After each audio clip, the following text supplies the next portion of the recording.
પ્રિય વિદ્યાર્થીઓ,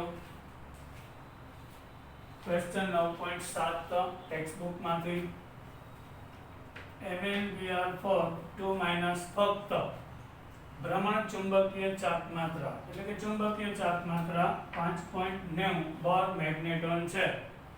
તો આ સંકીર્ણ આયનની ભૂમિતિનું કથન કરો, તેનો ભૌમિતિક આકાર જણાવો. પહેલી વાત તો MnBr4 -2 માં -4 એટલે +2 થાય. Mn+2 આયનનો સમર્ગાંક 4 છે એટલે 4 લિગેન્ડ એક ઇલેક્ટ્રોન યુગ્મનું દાન કરીને જોડાય. તો બે શક્યતા હોય, sp3 હોય તો સમચતુષ્ફલકીય આકાર થાય, dsp2 હોય તો સમતલીય ચોરસ આકાર થશે. પરંતુ સંકીર્ણની ચાપમાત્રા 5.90 એ મુજબ જોઈએ તો મેંગેનીઝનો પરમાણુ ક્રમાંક 25, આર્ગોન 4s2 3d5 થાય. હવે Mn2+ થાય એટલે 4s માંથી 2 જશે એટલે d માં 5 ઇલેક્ટ્રોન વધે છે. હવે તમને કહું, જો dsp2 સંકરણ થાય તો એક d ખાલી કરાવવી પડે, પણ અહીંયા આગળ 5.90 બોર મેગ્નેટોન ચાપમાત્રા હોવાથી આપણા સૂત્ર મુજબ 5 અયુગ્મિત ઇલેક્ટ્રોન હોવા જોઈએ.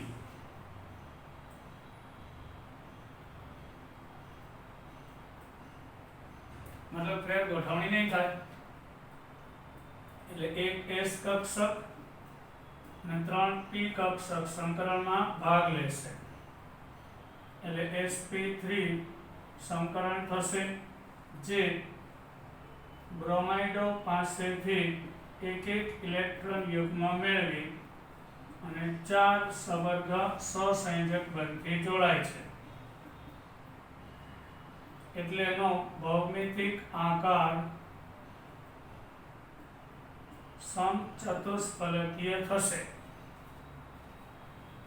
ચુંબકીય 5.90 બોર મેગ્નેટોન હોવાની હકીકતને કારણે આકાર સમતલીય ચોરસને બદલે, કારણ કે sp3 સંકરણ થાય તો આકાર કેવો સમતલીય ચોરસ હોવો જોઈએ, એની બદલે સમચતુષ્ફલકીય જોવા મળે છે. કારણ કે 5 અયુગ્મિત નવમી ખબર પડે નિર્બળ લિગેન્ડ છે અને ધક્કો નહીં મારી શકે એટલે ખાલી s અને 3p જોડાય એટલે 5d કક્ષકમાં અયુગ્મિત ઇલેક્ટ્રોનની હાજરી સૂચવે છે.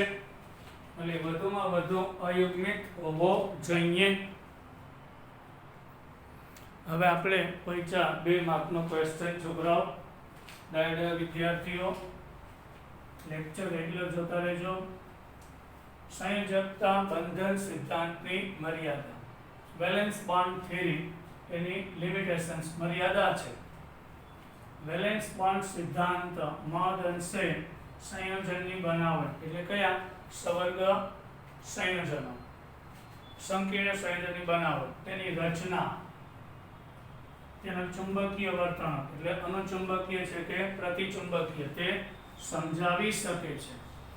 પણ તે નીચે મુજબ કેટલીક અપૂર્ણતા એટલે ખામીઓ રહેલી છે. પેલી વેલેન્સ બોન્ડ થિયરી ઘણી ધારણાનો સમાવેશ કરે છે, પણ વિજ્ઞાનમાં ધારણાને કોઈ અવકાશ હોતો નથી, ધારણાઓ એલાઉડ નથી. વેલેન્સ બોન્ડ થિયરીમાં કેટલીક બાબતો ધારેલી છે કે આમ હોય એટલે આવું થાય છે, તે ચાલતી નહીં. તે ચુંબકીય માહિતીનું જથ્થાત્મક અર્થઘટન આપી શકતો નથી. એટલી ખબર પડે કે બધા યુગ્મિત હોય તો પ્રતિચુંબકીય, એક કે એક કરતાં વધારે અનુચુંબકીય હોય, અયુગ્મિત તો અનુચુંબકીય હોય છે. પણ ચુંબકીય ચાપમાત્રા 1 હોય, 2 હોય, 3 હોય, 4 હોય કે 5 એ જથ્થો કહેવાય. એટલે જેમ અયુગ્મિત ઇલેક્ટ્રોન વધારે તેમ એની ચાપમાત્રા વધારે હોય છે, એની સમજૂતી આપી શકતો નથી.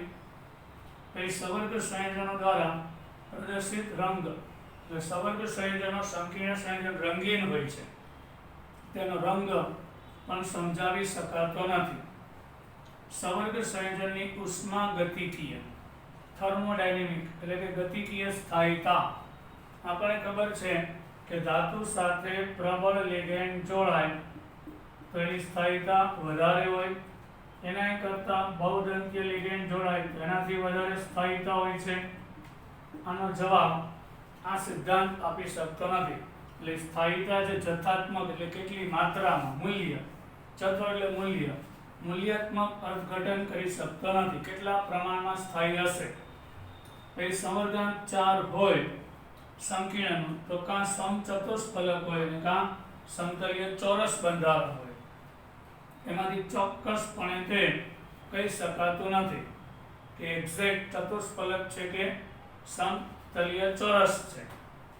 પછી તે નિર્બળ લિગેન્ડ જેવા કે ક્લોરાઇડ અને પ્રબળ લિગેન્ડ EnCO, એમાઇન, સાયનિડો, આ પ્રબળ લિગેન્ડ અને આ નિર્બળ લિગેન્ડ, એની વચ્ચેનો ભેદ પારખી શકતો નથી.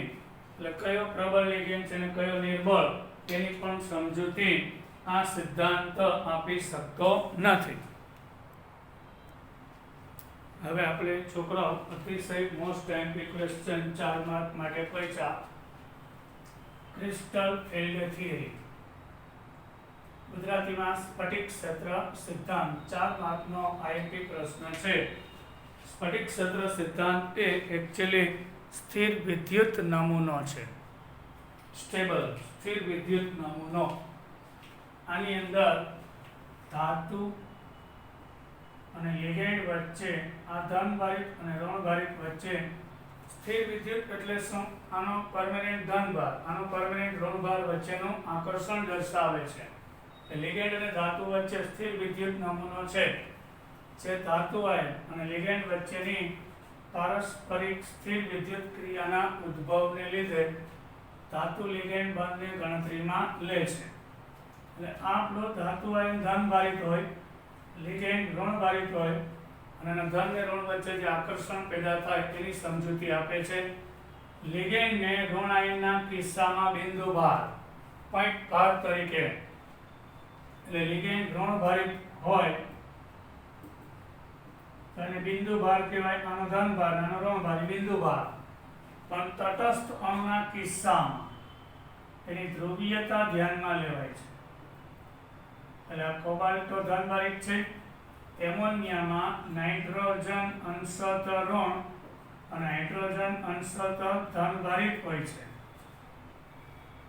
હવે તટસ્થ અણુ, એમોનિયા તટસ્થ છે, એમાં દ્વિધ્રુવ તરીકે ગણવાનું. એટલે નાઇટ્રોજન ઋણભાર, હાઇડ્રોજન ધન. તો આનો ઋણભાર છે, આનો ઋણભાર અને ધાતુના સાથે આકર્ષાય છે. વિલગિત એટલે કે આઇસોલેટેડ, સ્વતંત્ર, લિગેન્ડ સાથે જોડાયેલો ના હોય ત્યારે વાયુમય ધાતુનો પરમાણુ કે આયન માની પાંચેય ડી કક્ષકની સરખી ઉર્જા હોય છે. એટલે કે તે સમશક્તિક ડીજનરેટેડ હોય છે. એટલે જ્યારે આપણે લિગેન્ડ ધાતુના સંપર્કમાં નથી તો dxy, dyz, dzx, dx² - y² અને dz² એ પાંચેયની ઉર્જા સમાન હોય છે. એને આપણે સમશક્તિક, ઇંગ્લિશમાં ડીજનરેટ કહેશું. હવે આ સમશક્તિકપણું ધાતુ પરમાણુ કે આયનની આસપાસ જ્યારે ઋણભારનું સ્ફેરિકલ ગોળીય સમિતિ ક્ષેત્ર જાળવી રાખે, ગેરહાજરી હોય તો પણ સંકીર્ણમાં લિગેન્ડને લીધે એટલે કાં તો ઋણભારિત અને કાં તો આવો તટસ્થ અણુ જોડાય, એમોનિયા કે H2O, ઋણભાર ક્ષેત્ર હોય ત્યારે અસમિત બને છે. અને ડી કક્ષકનું સમશક્તિકપણું કે જે પાંચેયની શક્તિ સમાન હોય તે સમાન રહેતી નથી. એટલે આ એક મેટલ બતાવેલું છે બુકની અંદર, અને જ્યાં સુધી લિગેન્ડના કોન્ટેક્ટમાં નથી ત્યાં સુધી પાંચેય ડી કક્ષકની ઉર્જા સમાન રહેશે અને ડીજનરેટ સમશક્તિક કહેવાય. હવે સ્ફટિક ક્ષેત્ર શું છે આપણે એના ઉપર જઈએ. હવે જેવો લિગેન્ડ ધાતુના સંપર્કમાં આવે એટલે ધાતુના ડી કક્ષકના ઇલેક્ટ્રોન અને લિગેન્ડના ઇલેક્ટ્રોન વચ્ચે અપાકર્ષણ થાય. એટલે હવે પાંચેયની શક્તિ સમાન રહેતી નથી. ડી કક્ષકના વિપાટન અને સ્પ્લિટિંગ કહેવાય. અને વિપાટનની બાદ સ્ફટિક ક્ષેત્રના સ્વભાવ પર આધાર રાખે, એટલે કે કયો લિગેન્ડ જોડાય છે. સાઈનો આવે તો એ પ્રબળ લિગેન્ડ છે, અપાકર્ષણ વધારે થાય. તો આની જે ઊર્જાનો તફાવત છે અપાચેની ઊર્જાનો એ બહુ મોટો રહેશે. પણ એકવાર જો નિર્બળ લિગેન્ડ આવશે તો વિપાટન ઓછું થાય. વિપાટન થવું એટલે આ પાંચેય કક્ષકોના ડિટેલમાં આપણે જોશું. પાંચેય કક્ષકની ઊર્જાનો તફાવત નાનો રહેશે તો વિપાટન ઓછું થાય. વિપાટન એટલે કે પાંચેય ડી કક્ષકની ઊર્જામાં જે વેરિએશન આવે એને વિપાટન કહેવાય. પ્રબળ લિગેન્ડ, સ્ફટિક ક્ષેત્રનો સ્વભાવ, લિગેન્ડનો સ્વભાવ, લિગેન્ડ પ્રબળ હોય તો વિપાટન મોટું થાય, લિગેન્ડ નિર્બળ હોય તો વિપાટન ઓછું થશે. આપણે જુદા જુદા પ્રકારના સંકીર્ણ માટે આ વિપાટન ભણીએ. તેમાં બે ભાગ આવશે, પહેલા અષ્ટફલકી રચના માટે અને પછી ચતુષ્ફલકી રચના માટે વિપાટન જોશું. હવે આપણે સ્ફટિક ક્ષેત્રવાદના અંદર બે ભાગની વાત કરી. પહેલા આપણે અષ્ટફલકીય સવર્ગ સ્પીસીસમાં સ્ફટિક ક્ષેત્ર વિભાજન, સ્પ્લિટિંગ, ઊર્જાનો તફાવત જોઈએ. જ્યારે ધાતુ પરમાણુ કે આયનની આસપાસ 6 લિગેન્ડ ઘેરાયેલા હોય એટલે આપણે ખબર છે તેને અષ્ટફલકીય આકાર કહેવામાં આવે છે. આ રીતે કેસરી ગોળો છે એ ધાતુ છે, એની આસપાસ 6 લિગેન્ડ આ રીતે ગોઠવાય છે એટલે આનો આકાર અષ્ટફલકીય થશે. ત્યારે ધાતુની ડી કક્ષકના ઇલેક્ટ્રોન, આની ડી કક્ષકના ઇલેક્ટ્રોન અને લિગેન્ડના ઇલેક્ટ્રોન વચ્ચે અપાકર્ષણ થશે. આવું અપાકર્ષણ ધાતુની ડી કક્ષકના લિગેન્ડથી દૂર હોય તેના કરતાં લિગેન્ડની દિશા તરફ હોય ત્યારે વધારે હોય છે. એટલે શું કહેવા માંગે તમને સમજાવું. એટલે ધાતુ સાથે જ્યારે 6 લિગેન્ડ ગોઠવાય છે મેટલ સાથે, 1, 2, 3 અને 4, આ 5 અને 6 એટલે અષ્ટફલકીય આકાર થશે. તો આ જે પાંચેય ડી કક્ષક છે એમાંથી 2 અક્ષ ઉપર હોય છે અને 3 સમતલ વાળી હોય છે. એટલે ધાતુની ડી કક્ષક લિગેન્ડથી દૂર હોય તેના કરતાં લિગેન્ડની દિશા તરફ હોય ત્યારે અપાકર્ષણ વધારે થાય. આમ ગોળીય સ્ફટિક ક્ષેત્રની સરેરાશ ઊર્જાની સરખામણીમાં આ બે અક્ષ ઉપર છે બતાવું એમાં અપાકર્ષણ વધુ હોય અને ઊર્જામાં ઉપર ચડે છે. એને આપણે ઈજી કહેશું. જ્યારે xy, yz ને zx તે સમતલમાં હોય છે તેના ઉપર અક્ષની દિશામાં લિગેન્ડ આવે તો ઊર્જામાં નીચે જાય. એટલે અપાકર્ષણ પાંચેય ઉપર થાય પણ આના ઉપર વધારે. એ તમને દોરીને બતાવું. આપણે D5 કક્ષક હોય છે તો એમાં પહેલા આપણે લઈએ dz2, આ અક્ષ ઉપર આવી, પછી dxy, એ પણ x² - y², આ પણ અક્ષ ઉપર આવી, અને બાકીની જે 3 છે એ સમતલીય છે. એટલે ટોટલ 5 ડી કક્ષકો છે એમાં આ બે અક્ષ ઉપર જ છે. તમે જુઓ અક્ષ ઉપર x અક્ષ અને y અક્ષ ઉપર, જ્યારે આ z અક્ષ ઉપર છે. હવે x y સમતલ લઈને અક્ષ ઉપર નહીં દેખાય છે આ સમતલમાં x y, પછી y z અને પછી આવશે zx.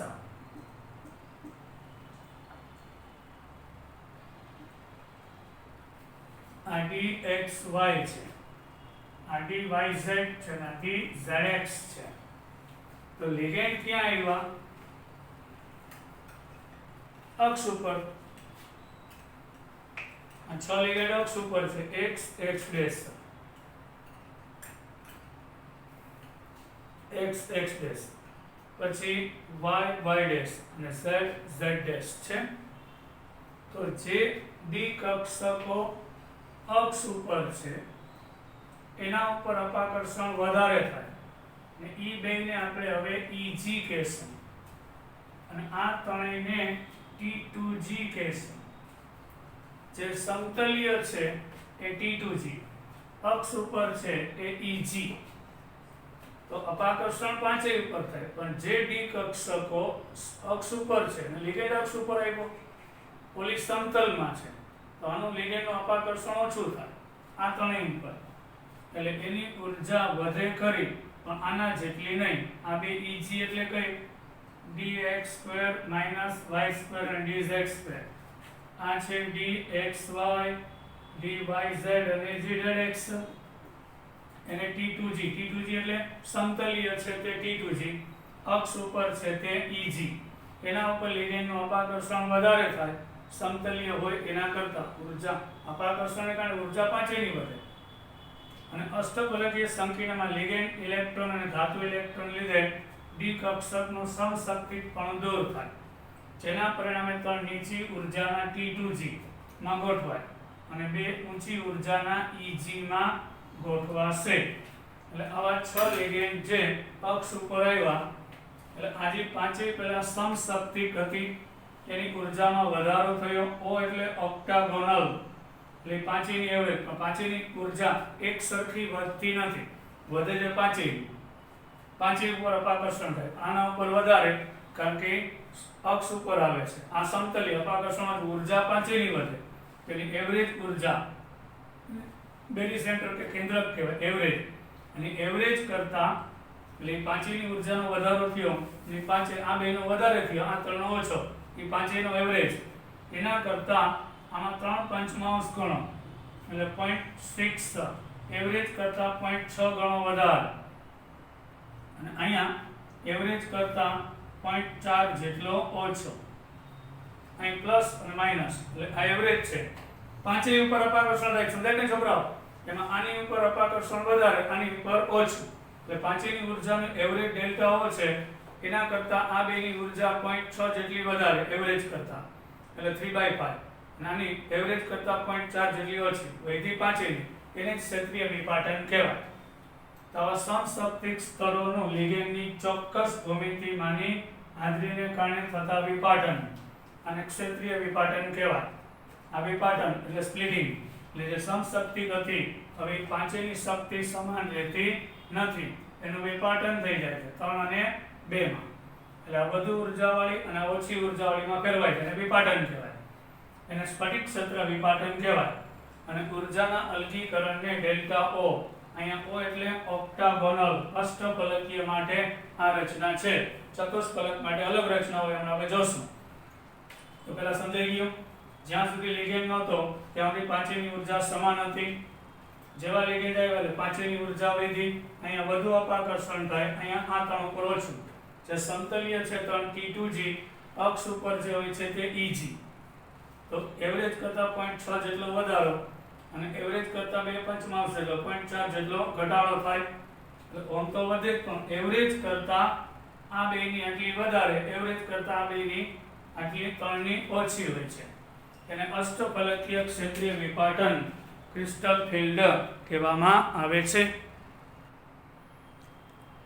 હવે આપણે જોઈએ તો આમ બે EG કક્ષકની ઉર્જા, અષ્ટફલકીય વિપાટનમાં કન્ટિન્યુ બે EG એટલે જે ડી કક્ષક અક્ષ ઉપર આવેલી છે એને EG કહેવાય.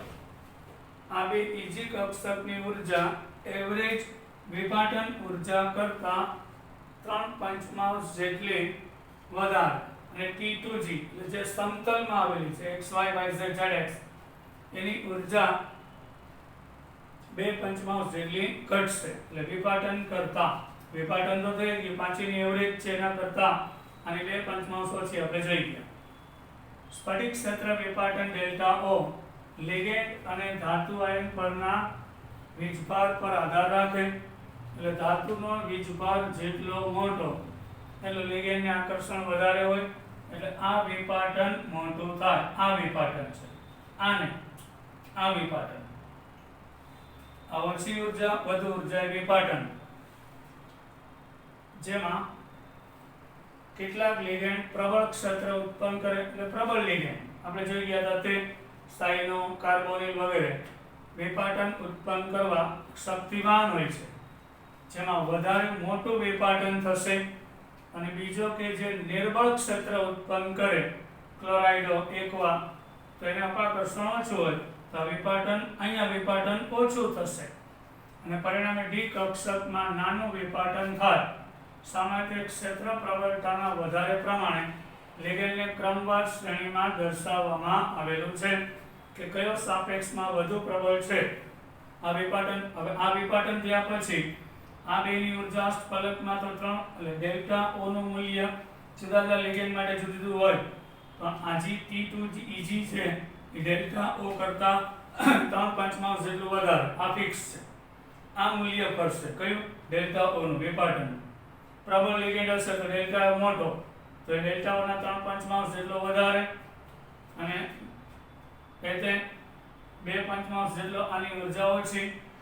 હવે નિર્બળ લિગેન્ડ તો વિપાટન ઓછું, તો એ જે મૂલ્ય આવે ડેલ્ટા ઓ નું એના 0.6 જેટલું વધારે Eg નું, નાનું 2/5 જેટલું ઓછું રહેશે. આ ફિક્સ રહેશે.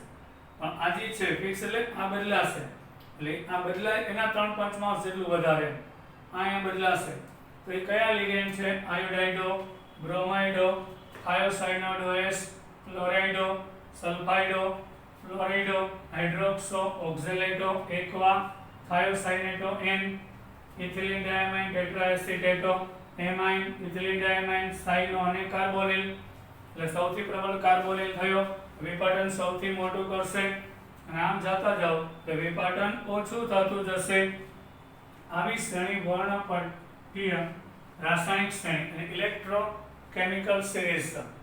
વર્ણપટ્ટી રાસાયણિક શ્રેણી, આ શ્રેણી પ્રયોગ દ્વારા જુદા જુદા લિગેન્ડ સાથેના સંકીર્ણના પ્રકાશના શોષણ અને ઉત્સર્જન દ્વારા પ્રયોગ કરીને તારવવામાં આવેલી છે. એટલે આ શ્રેણી ક્યાંથી આવી એ આપ્યું છે પ્રેક્ટિકલ. આપણે આ ક્રમ યાદ રાખીશું. આ થયું અષ્ટફલકીય સ્ફટિક ક્ષેત્ર વિપાટન. હવે પ્રશ્ન જે અષ્ટફલકની અંદર ઇલેક્ટ્રોન કઈ રીતે ગોઠવાય છે. હવે આપણે અષ્ટફલકીય ક્ષેત્રીય વિપાટનમાં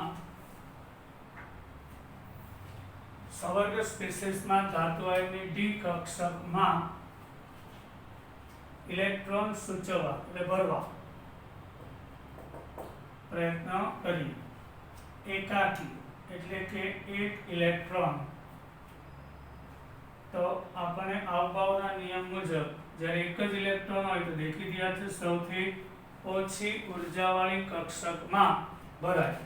આ ઉર્જાનો ક્રમ છે, T2Gd ઓછી, Egd વધારે, એમાં આ ત્રણેય સમાન.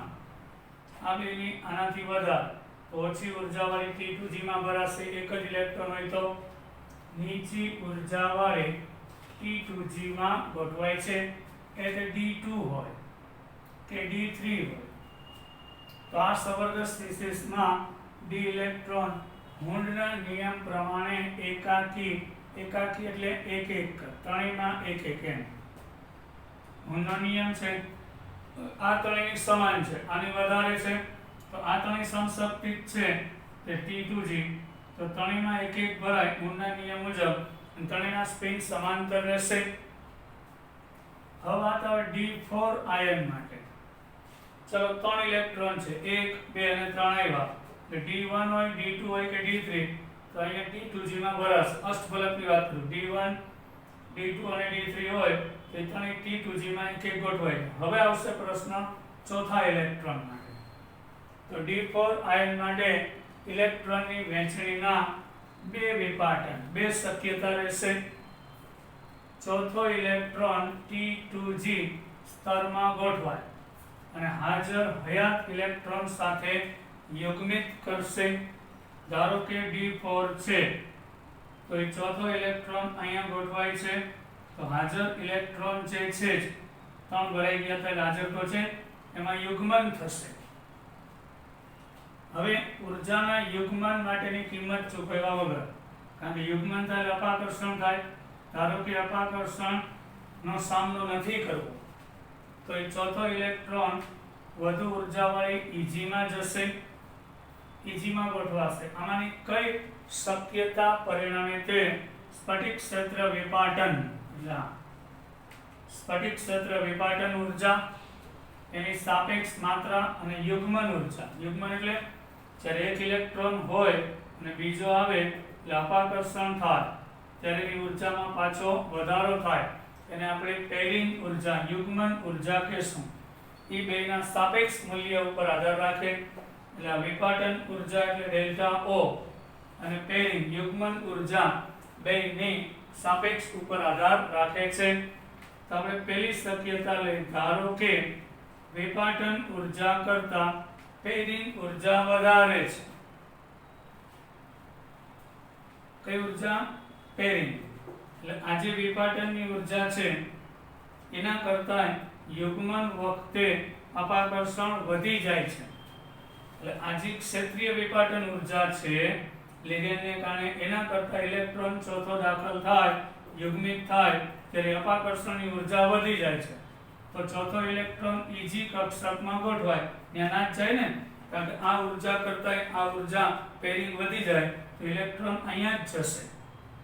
ત્યારે ઇલેક્ટ્રોન રચના T2G માં 3 અને Eg માં 1 થાય એટલે 4 અયુગ્મિત થશે.